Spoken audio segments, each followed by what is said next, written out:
por aí? Nessa altura tá bom? E a distância? Tá bom assim a distância? O que tá acontecendo agora? 1, 2, 3, gravando. Cultura. Opa! Cultura livre.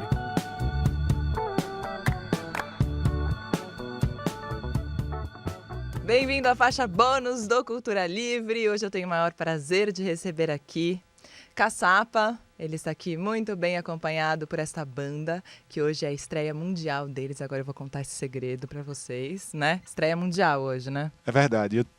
Esse trabalho eu fiz em 2011. Na verdade, eu gravei as 3 violas sozinho, né? Chamei Hugo Lins, que é um violeiro lá de Recife, que é muito bom, tem um trabalho muito bacana de viola instrumental também. Gravou o baixo no disco. Eu gravei o bombinho, que o Guga tá tocando hoje, e a Alessandra gravou o pandeiro e ganzá. E aí no show é impossível, né? Não vai dar. Aí no show tinha uma banda lá com o Hugo Lins, Rodrigo Samico, Rogério Vitor, tô esquecendo, Carlos Amarelo, Alessandra e Guga. Eram os únicos que restaram da formação lá de Recife. O Guga tá morando aqui em São Carlos, e eu e a Alessandra nos mudamos para São Paulo faz 6 meses. E estamos estreando aqui o Ricardo. Ricardo Carneiro, Rafa Barreto, Missionário José e Mestre Nico. Exatamente. Esses são os que estão estreando hoje. Isso. E agradeço eles aqui publicamente por encararem essa bronca que é tocar esse repertório, que 90% das coisas aqui foram escritas, né? Vai ter volta, viu? Boa, Rafa, fala mesmo. E é isso, é aparentemente simples, né? Talvez para quem esteja escutando... Acho que não é aparentemente simples, mas... não. Para mim não tem nada de simples. Mas pela polifonia, por ser uma linguagem muito específica da música do Nordeste, da música da viola, música modal, né? Tem alguns... A métrica é baseada nas métricas de cantoria e de coco de roda. Por isso também trouxe esse disco do Azulão para cá. Uhum. Porque os temas... Eu pensei, se eu for fazer música instrumental para viola, já fizeram pra caramba, né? Não tem muito sentido você ficar reproduzindo uma coisa que é jazz Brasil. O que é que a viola pode oferecer, o que é que a música do Nordeste realmente pode oferecer para uma música instrumental que alcance qualquer pessoa no mundo, né? Sem querer, não no sentido comercial, mas de ser uma música que um ser humano em qualquer lugar escute e perceba o valor dela, né? E para mim era isso, era essa forma musical que está dentro da poesia, da cantoria, né? Tem uma música ali, na métrica dos versos, que eu tentei colocar nos meus temas aqui, claro, brincando com isso, sem ser uma coisa tão rigorosa, assim, não pode mexer. Posso mexer pra caramba, e é por aí. Foi difícil achar a sua banda? Você já conhecia todo mundo? Você já conhecia o Ricardo? Só não conhecia pessoalmente o Ricardo, foi uma indicação de Ciba, inclusive, né, que já leva ele pra cá. Beijo pro Ciba. Mas o Rafa já conheço já há alguns anos, já toquei, gravei no disco dele, tá tocando na banda dela, Sandra. Zé Guilherme é amigo da gente lá de Recife, gravou o disco de Alê. Zé Guilherme é o Missionário José, né? Zé Guilherme não... Na verdade... Eu sou essa pessoa aí. Então, as duas. Isso, foi mal, Zé. Inclusive, cada um desse aqui tem uma função que não é só tocar, né? Alguns eu posso dizer, outros não. Né? Quem você pode dizer? Não, a Alessandra tá óbvio, né? A Alessandra tá óbvio, não precisa falar, né? Mas o tem muitos detalhes. O Mestre Nico mesmo, que eu conheço desde os anos 90, né? Tocou comigo no Chanchinelo lá em Recife, a gente gravou junto. Ele tá porque ele toca bem percussão, mas é porque a gente riu um bocado com ele na banda, viu? Riu bastante. Né? O Guga também, toquei com ele, quando ele tinha 14 anos, lá na ladeira de Olinda, batia por aqui, assim. Os paulistas não entendem. Como cresceu essa piada não, essa piada os paulistas não vão entender. Aqui, não vou explicar também. Não vai explicar, não. Spoiler não, mas que explica isso, não. Talvez. Eu lhe explico depois. Tá bom. Depois do programa. A classificação indicativa do programa Não muda se permite. explicar entendi. a piada. Não, é melhor. Tá, Então, tá bom. são amigos, né? Alguns mais recentes, outros mais antigos, mas são todos amigos e todos curtem esse tipo de música também. Cada um tem sua formação, mas tem essa identificação com a música brasileira. Bom, já respondeu então a pergunta do chat, então eu só vou falar porque ele fez a pergunta. O Marcelo Pimenta tinha perguntado como é que aconteceu a formação dessa banda sensacional. Tá respondido, foi assim que aconteceu. Tem uma pergunta aqui do Cássio no nosso chat, falando qual o significado do rojão que aparece no nome dessas músicas todas. É um estilo musical? Acho que é legal falar do nome das músicas todas, né? Tá bom. Vou tentar explicar. Em primeiro lugar, eu tenho dificuldade para botar nome em música, porque eu faço música não pensando em nada extramusical. Na maioria das vezes, não. Então, para mim, a música vem dela mesma. Claro que você pode associar, qualquer pessoa pode associar com a imagem, com um filme, com um livro, qualquer coisa. Mas, bom, tem essa dificuldade. Então, eu queria colocar o nome do gênero, né? Um pouco como se fazia, frevo número 1. Uhum. E aí, rojão no Nordeste tem muitos sentidos. Um dos sentidos é o toque da viola. Pode ser um fogo de artifício, pode ser um do estilo de cantar forró, como o Jackson cantava. No caso aqui, é o rojão, o toque de viola, que também se chamava baião.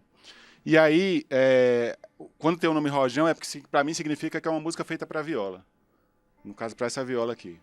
Entendi. E aí, o baiano, quando tem o baiano rojão, o baiano, para mim, ele é o pai, o avô do baião. É um gênero que não tem uma padronização no Nordeste todo. Ainda hoje existe, em cavalo marinho, em caboclinho, cada um toca de um jeito, mas para mim ele é um pouco como um antecessor do baião, né? O coco, nesse caso, é o coco de roda da Zona da Mata, da região metropolitana do Recife. Isso é referência para mim.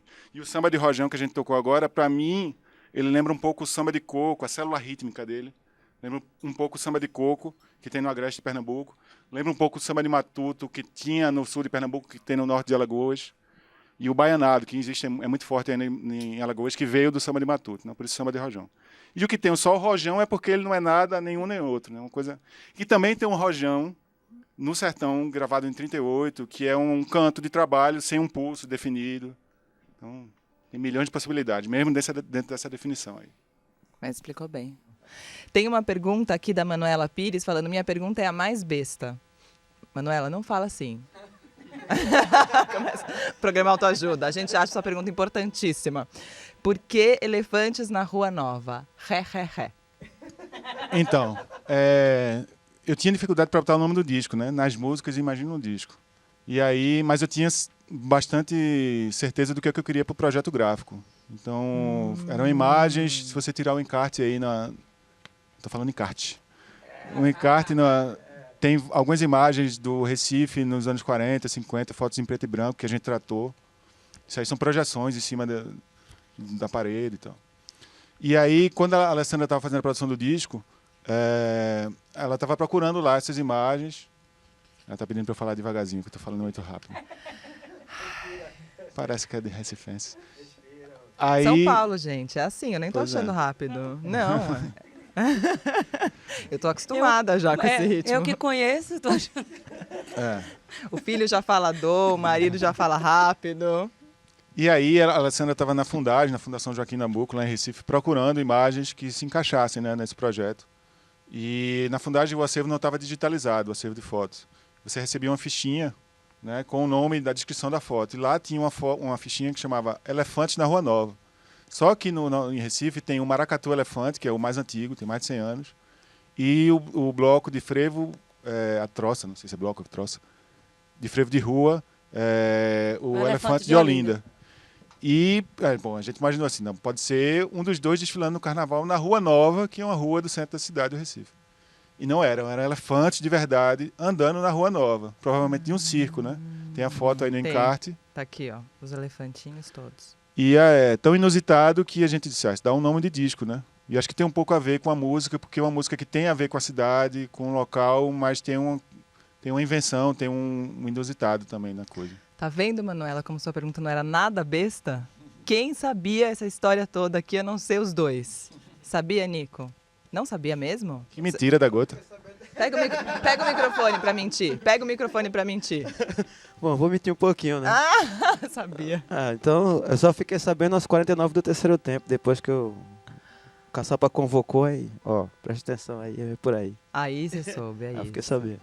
Eu tava falando antes da gente começar a gravar que vocês têm uma relação, digo vocês, mas tem muita gente aqui em São Paulo que também tem essa relação, mas eu vejo muito forte, isso foi muito forte para mim quando eu fui gravar com o Siba ou com o Beto Vilares, quando eles voltaram da Zona da Mata, eles chegaram falando de música não como um trabalho, óbvio que é um trabalho, mas a música era vida. E eu fiquei impressionada. Quando eu fui gravar com o Siba, eu cheguei e falei, nossa, fiquei impressionada. Porque o Siba fala, a música para ele é uma forma de viver, é a vida, é a rua, é tudo isso. E vocês têm isso muito forte, né? Desde pequeno que vocês... Eu não comecei dentro da música tradicional. Eu comecei a gostar de música ouvindo os discos de vinil dos meus pais em casa, né? Não saía muito. Depois comecei a estudar música, ouvia rock and roll. Claro que quem mora no Nordeste, desde pequeno, sabe o que é um frevo, cantoria, maracatu. Tinha essa relação do carnaval, de você ver os blocos passando na frente da sua casa. Mas entrei pelo rock, pela música erudita. Depois, com adolescente, é que eu vi o Mangue Beat, os primeiros shows de Chico Sainz, no Mundo Livre, Mestre Ambrósio, nas ruas lá, antes de gravarem, né? E junto com isso, as viagens para o interior. E aí essa relação da música com a vida é impressionante mesmo. Quando você vai para o interior e vê uma brincadeira feita não para ganhar um cachê, mas porque as pessoas estão se divertindo mesmo. É. É E a impressionante. música não né? para fazer sucesso, para sair Isso. no jornal, aparecer na TV, essas coisas E todas. quando essas pessoas que fazem essa música tradicional conseguem chegar na TV, é uma conquista, porque sempre foi muito marginalizado também, né? É, né? Então, faço questão também de trazer um disco como esse do Azulão, porque a gente tem que dar nome às pessoas. A gente não pode dizer só que é o baião do Nordeste. Mas quem fez? Se a gente diz que B.B. King, Muddy Waters são os caras, né? Por que não dizer que Azulão, e Zé Vicente da Paraíba, o B-Rock, São os caras também? São. São né? super os caras. E essa relação da música com a vida que você falou é uma necessidade realmente do corpo, assim. Você não consegue conceber, fazer qualquer coisa se não passar pela música, assim. E isso na Zona da Mata, por isso que a gente chama lá é uma brincadeira, né? Você não vai tocar no maracatu, você vai para a brincadeira, o maracatu é o brinquedo. E isso inverte toda a lógica do porquê que você está ali também. Quero ir um dia. Quando eu fui gravar com o Ciba, eu cheguei em casa e falei, eu preciso ir pra lá nas férias. Foi a primeira coisa que eu falei. Quem sabe essas férias já não é o momento. Vamos mais uma? Vamos lá. Qual que vem agora? Essa chama Vento Corredor, essa não é do Elefante na Rua Nova. Essa música foi gravada em 2004 num disco de um cara chamado Tiné, que hoje ele canta na Orquestra Contemporânea de Olinda, na Academia da Berlinda. Esse era o único disco dele até agora. E eu fiz a produção, os arranjos do disco. E essa é uma parceria comigo. No disco é cantada, aqui é uma versão instrumental. Vamos lá? Não vai cantar, caçapa? Com a Alessandra Leão aqui na minha frente, não cantando, não é um desaforo eu cantar, né? É, Vou ficar calado. não. Eu acho que você devia cantar. Vou registrar meu protesto. Viu?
Caçapa com Tiné aqui no Cultura Livre. Tem aqui algumas perguntas. Vamos lá. O Carlos Gomes está aqui falando. Tive a sorte de ver os últimos shows de Caçapa e Alessandra Leão antes deles se mudarem para São Paulo. Pergunta para Caçapa se ele já está em produção de um trabalho solo novo. Alessandra, eu sei que está para lançar um EP em breve. Abraços. E aí tem a mesma pergunta aqui do Matheus Brito, aqui do Piauí, falando: há projeto para um novo CD, em algum lugar que você estava trabalhando em um novo arranjo da Alessandra Leão, mas posso ficar na expectativa? Então, a prioridade agora é a gente lançar o EP de Alessandra. A gente fez um disco em 2009, gravado em parte em São Paulo, parte em Recife, 2 cordões. E a gente já gravamos boa parte do EP. E a ideia é a gente fazer EP porque a gente não consegue, independente, hoje, fazer um disco inteiro, um LP, né? Com tanta facilidade, assim. O tamanho do passo que a gente dá é um EP. E por que não fazer um EP? Com a internet hoje também você não tem que ficar preso a um formato tão, né? Tem que ficar preso a mais nada agora. Exatamente. Né? Então a gente pode lançar 3 EPs quando der para fazer, e por que não? Então a prioridade é fazer esse trabalho com a Alessandra, já fiz arranjo. Tem Kiko Dinucci também no disco, Castrupe. Quem mais que tocou, Alessandra? Nico, Rafa Nico, e Zé. Rafa, Zé Guilherme. Quase a Missionário mesma banda. José. Estão lá no disco. A ideia é lançar, na verdade, a ideia de fazer um disco inteiro, acabei decidindo por fazer uma trilogia de EPs. Dividir o disco como se fosse em 3 capítulos. Então, agora, acho que para meados de outubro sai o primeiro. Se tudo der certo, até o final do ano sai o segundo. E no começo do ano que vem, o próximo. E aí eu tô tocando com o Siba também, tem um No monte de Azougue? viagem. No Azougue e no Avante. Tocando guitarra com ele. E aí O Siba tá viajando muito, eu sei. Eu fico o dia inteiro com a Pérola, produtora do Siba. Eu mando as datas para ela todo mês. Aí ela, putz, Roberta, não dá. Porque a culpa, a culpa é do moço da tuba, né? Vamos viajar Eu sei que é. Coitado. Como ele chama, Nico? Léo? Léo, vem pra São Paulo. Pois é, vem pra São Paulo, Léo. Léo, vem pra São Paulo. É o Leandro Gervásio. Mas ele é um grande tubista, ele merece esperar por ele. Hashtag vem Léo, né? Vem, Léo, Vem, Léo. Ó, movimento, hashtag. E aí o meu vai ficar mais pra frente agora. Agora eu queria lembrar uma coisa, o Carlos Gomes que fez essa pergunta, imagino que seja um fundador da revista, do site da revista Outros Críticos, lá de Recife, que é muito bacana. É um pessoal novo, imagino eu, né? Deve ter perto dos seus 30 anos. E é uma outra maneira Até de ver... 60 é novo pra mim. Pois é. Desculpa, pessoal de 70. Tem alguém... Não, brincadeira.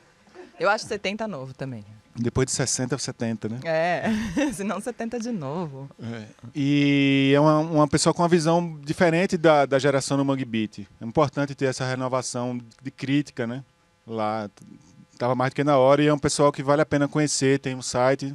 Né? Não precisa ser de Recife para acompanhar o trabalho do pessoal, não. Vale a pena, sim.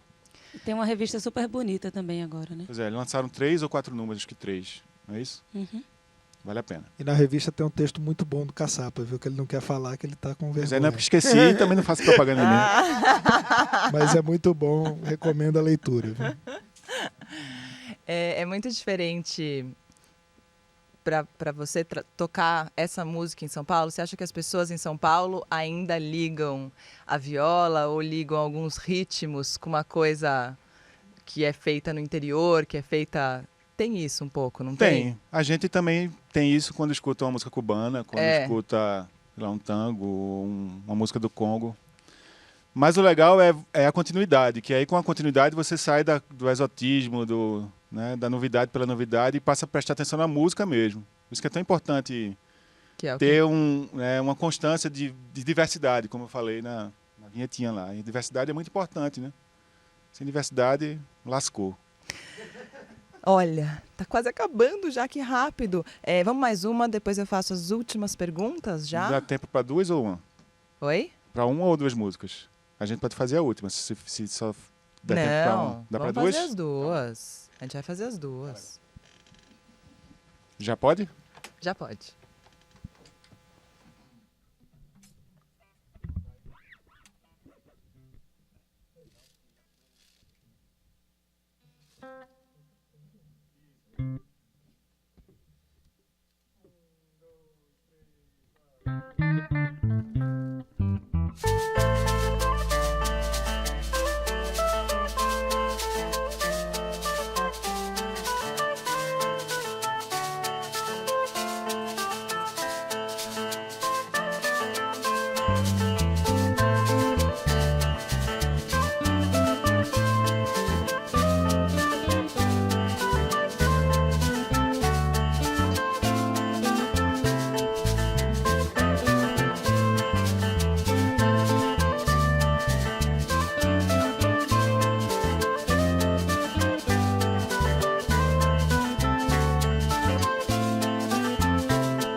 Coco Rojão, número 1 aqui no Cultura Livre. Começa a fazer pergunta rápido agora. Não. A Juliana Lemos está aqui falando. Demais a viola. Caçapa, seu instrumento sempre foi a viola? Ou você toca outras tantas coisas também? Eu engano na viola, né? Dá pra enganar um pouco. Agora... Não, se engana bem, né? Fazendo todo mundo aqui de... eu, na verdade, comecei estudando órgão eletrônico, que é um órgão... Deixa eu baixar aqui. Com dois teclados e um pedal que faz os graves, né? E é muito usado em igreja. Comecei estudando por aí. Depois tive 6 meses de aula... 14 anos, 13, 14 anos. Estudei uns 3 anos. E depois fiz um curso de 6 meses de violão com um grande violonista lá de Pernambuco, chamado Henrique Anes. Mas um pouquinho que ele me ensinou, eu consegui... Me ajudou um bocado na viola, né? E a viola eu aprendi sozinho mesmo. Tocava percussão, zabumba, na época que tocava com o Nico. E é por aí. Mas eu nem me acho um instrumentista, na verdade. Para mim, é meu foco mesmo... Meu foco mesmo é criar, é fazer arranjo, compor, produzir. Essa é é o que eu boto minha energia com mais vontade mesmo. Mais ainda. Mas claro que a viola, eu gosto tanto que aí a coisa vai mais fácil, né? Tem aqui no chat uma pergunta da Ju, perguntando se você sabe quem fez essa viola. Claro que sei, sim. Inclusive é um grande luthier lá de Campina Grande. Ele é delegado ou era, não sei se já aposentou. Campina Grande, na Paraíba. É seu Fernando de Souza. Chama de Souza a marca dele. E ele fez essa e essa daqui. E essa viola, ela tem uma afinação que eu criei baseada na afinação de cantoria. Então ela soa bem aguda.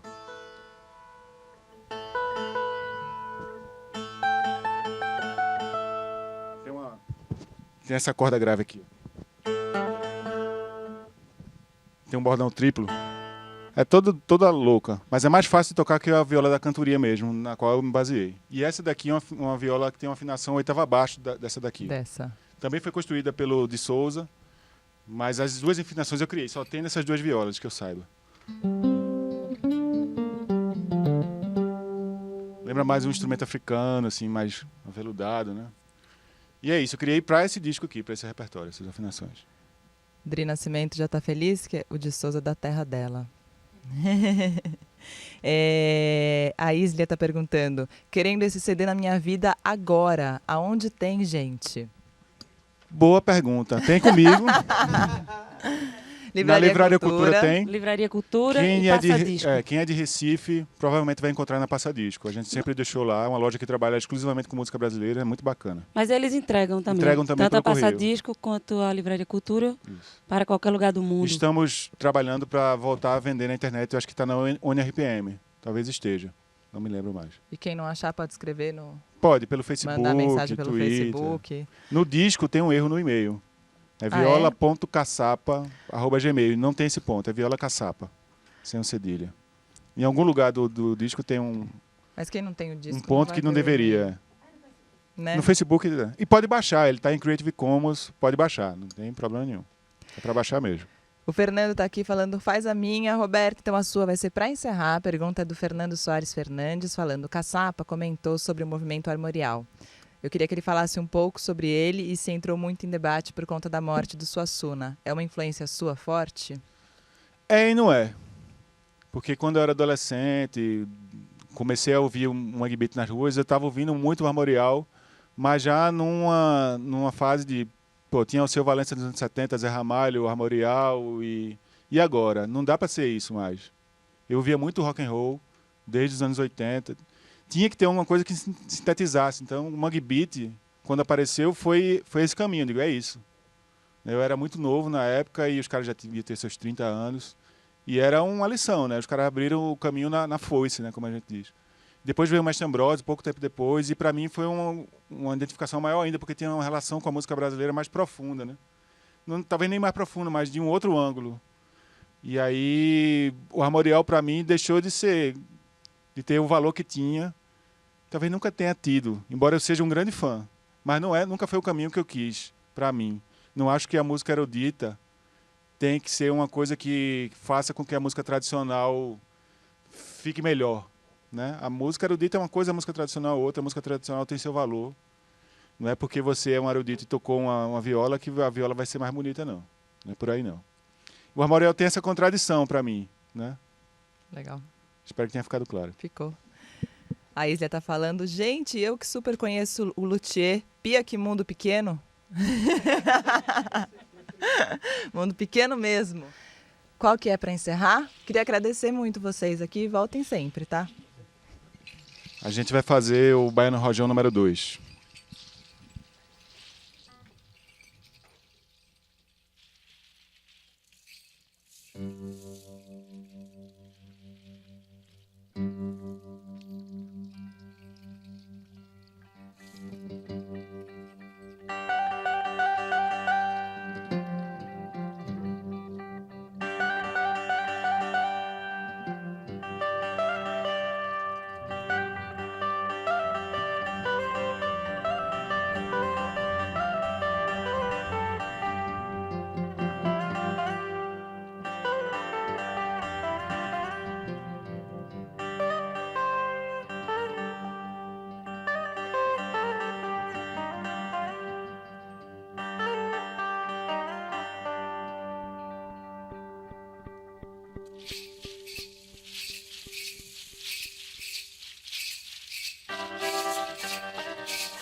Está chegando ao fim, então eu tenho algumas coisas a falar. Primeiro, quero falar que essa equipe é muito unida mesmo, porque o Martã está de folga. O Martã, nossa, ele trabalha aqui com a gente, ele está de folga e está aqui no chat, falando que está lindo o programa, o som está ótimo. Abraços, Roberto, e parabéns para toda a equipe.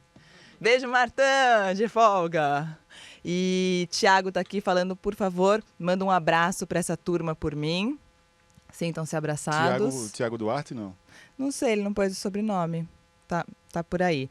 A Thay tá falando de não me deixe, Cultura Livre. A gente vai ter que te deixar, infelizmente. Queria agradecer muito. Caçapa, foi um prazer, tô orgulhosa desse programa, tô aqui toda. Ricardo, prazer, volte sempre, primeira vez. Rafa, prazer nada, você vem toda semana, né? Não é prazer, é um prazer estar aqui com você, mas não é um prazer te conhecer, que você está aqui toda semana já comigo. Eu quero que você volte sempre também. Missionário José, a mesma coisa, que vem toda semana. Alessandra Leão também. Esse pessoal, desde que mudou para São Paulo, não sai daqui. Olha que sorte que eu tenho. Mestre Nico, primeira vez que você vem aqui, você só foi lá no pequenininho, né? Foi lá com o Beto. Com o Beto, na primeira temporada. Eu era jovem ainda naquela época. Éramos jovens, né? Guga, muito prazer, volte sempre. Todos, muito prazer. Queria agradecer todo mundo que participou no chat.